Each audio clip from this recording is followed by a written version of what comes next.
SC వర్గీకరణ ముసుగులో దేశవ్యాప్తంగా దళితుల ఐక్యతపై అన్ని రాజకీయ పార్టీలు కుట్రలు చేస్తున్నాయని మాల మహానాడు అన్రాక్స్ national president doctor RS Ratnakar అన్నారు. ఈ సందర్భంగా ఏర్పాటు చేసిన మీడియా సమావేశంలో రత్నాకర్ మాట్లాడుతూ, వర్గీకరణ చేయాలంటే ఎస్సీ జనాభా పైన ఆధారపడాలని సుప్రీంకోర్టు చెబుతుందని, అయితే ఆ డేటా లేకుండా వర్గీకరణ ఎలా చేస్తారని ప్రశ్నించారు.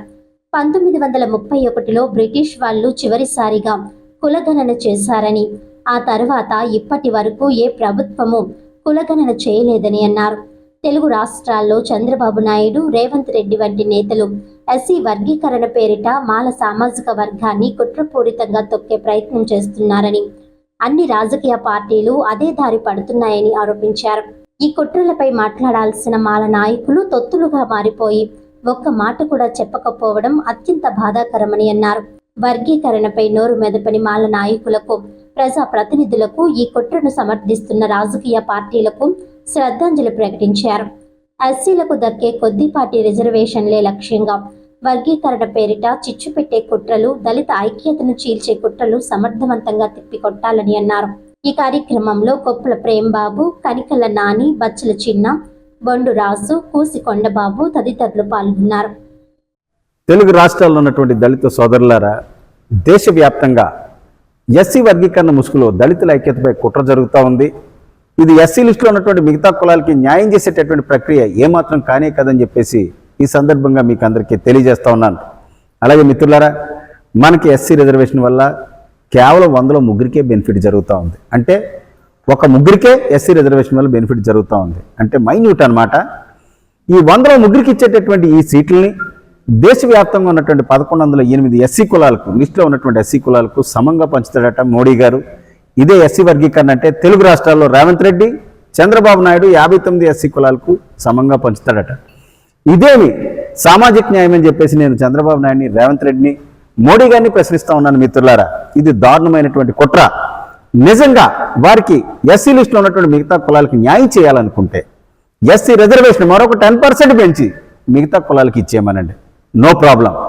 నెక్స్ట్ మరొక మెజర్ ఏంటంటే, ఎస్సీ లిస్టులో ఉన్నటువంటి మిగతా కులాలు కొంత డామినెంట్గా ఉన్నటువంటి కులాలతో పోటీ పడలేకపోతుంటే వారికి ఒక స్పెషల్ ఎకనామిక్ ప్యాకేజ్ ఇవ్వండి, స్పెషల్ ఇన్స్టిట్యూషన్స్ కట్టించండి, స్పెషల్ కోచింగ్ ఇప్పించండి.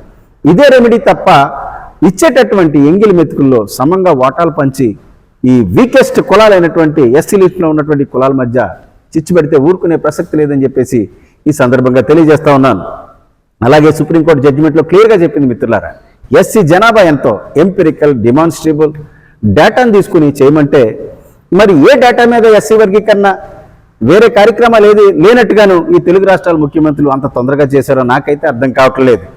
1931లో బ్రిటిష్ ప్రభుత్వం లాస్ట్లో ఈ దేశంలో మొట్టమొదటిసారి కుల గణన, క్యాస్ట్ సెన్సెస్ తీసుకున్నారు. ఆ తర్వాత ఇంతవరకు జరగలేదు మిత్రులారా. సుప్రీంకోర్టు క్లియర్గా చెప్పింది మాల జనాభా ఎంత, మాదిగలు ఎంత, ఈ జనాభా అనేది ఈ లెక్కలు లేకుండా ఈ లెక్కల్ని తీసుకోకుండా ఈ వాళ్ళకి నచ్చినట్టుగా మరి ఈ ఎస్సీ వర్గీకరణ చేయడం ఎంతవరకు కరెక్ట్ అని చెప్పేసి సందర్భంగా చంద్రబాబు నాయుడిని, నేను రేవంత్ రెడ్డిని అడుగుతా ఉన్నాను మిత్రులారా. అలాగే రెల్లి సోదరులకైతే 1% ఇచ్చారు. మరి వాళ్ళు ఉన్నట్ట, ఈ రిజర్వేషన్ లిస్టులో లేనట్టు అనేది వారే సమాధానం చెప్పాలి. ఇకపోతే 100లో ముగ్గురికి ఇచ్చే ఈ సీట్ల విషయంలో వర్గీకరణ సమంగా పంచుతామని అంటా ఉన్నారు కదా చంద్రబాబు నాయుడు గారు, వీళ్ళందరూ కూడా. ఈ దేశంలో ఉన్నటువంటి భూముల విషయంలో వర్గీకరణ చేయరా? ఈ దేశంలో ఉన్నటువంటి సంపద విషయంలో వర్గీకరణ వద్దా? రేవంత్ రెడ్డి, చంద్రబాబు నాయుడు క్యాబినెట్, అలాగే మోడీ గారి క్యాబినెట్లో ఉన్నటువంటి మంత్రి పదవుల విషయంలో మరి వర్గీకరణ అవసరం లేదా? సుప్రీంకోర్టు జడ్జెస్ విషయంలో వర్గీకరణ అవసరం లేదా? మేము చేతగానోళ్ళం కాబట్టి, లేకపోతే వీకెస్ట్ కమ్యూనిటీ కాబట్టి, అమాయకులు కాబట్టి మరి మాకేసినటువంటి ఎంగిలి మెతుకులు, నాట్ ఈవెన్ పులిహార మెతుకులు, వీటి కోసం కొట్టుకు చావండ్రా అని చెప్పేసి మా మధ్య వర్గీకరణ పేరుతో చిచ్చు పెడితే ఊరుకునే ప్రసక్తి లేదు. మరి దళిత సోదరులారా గమనించండి, ఇది మన మీద కుట్ర జరుగుతూ ఉంది. రాజ్యాధికారం వైపు కన్నెత్తి చూడకుండా ఉండే విధంగా పర్మనెంట్గా మీకేదో ఎంగిలి మెతుకులు పడేసాం కదా, కొట్టుకు చావండి అనేటటువంటి వ్యవహారాన్ని నడిపిస్తూ ఉన్నాయి. అలాగే ఈ ఎస్సీ వర్గీకరణ వ్యతిరేక పోరాటం నిరంతరం కొనసాగుద్ది. అంబేద్కర్ గారు చెప్పారు, రిలెంట్లెస్ ఫైట్. దళితుల జీవన విధానమే ఈ దేశంలో నిరంతర పోరాటం అనే విషయాన్ని మీరు మర్చిపోకూడదు. అయిపోయింది కదా, చట్టాలు చేశారు కదా అని అనుకుంటే తప్పు మిత్రులారా. వీళ్ళు చేసినటువంటి ప్రజాస్వామ్య వ్యవస్థలో వీళ్ళు చేసినటువంటి చట్టాలు అవేమన్నా భగవద్గీత, బైబిలా, లేక ఖురానా మార్చలేకపోవడానికి ప్రజలు తలుచుకుంటే people are supreme in democracy, ప్రజలు తలుచుకుంటే జడ్జెస్ బెంచ్ తీర్పిచ్చింది. ఈ రోజున 2024లో 7 జడ్జెస్ బెంచ్ ఎస్సీ వర్గీకరణ చేయొచ్చు, ఇట్స్ పెర్మిసిబుల్, పర్లేదని చెప్పడం జరిగింది. కాబట్టి మనం వదిలేస్తే ఈ దొంగ రాజకీయ నాయకులు వాడికి ఇష్టం వచ్చినట్టుగా వాళ్ళకి నచ్చిన విధంగా చట్టాలు చేస్తారు. కాబట్టి ఊరుకునే ప్రసక్తి లేదు.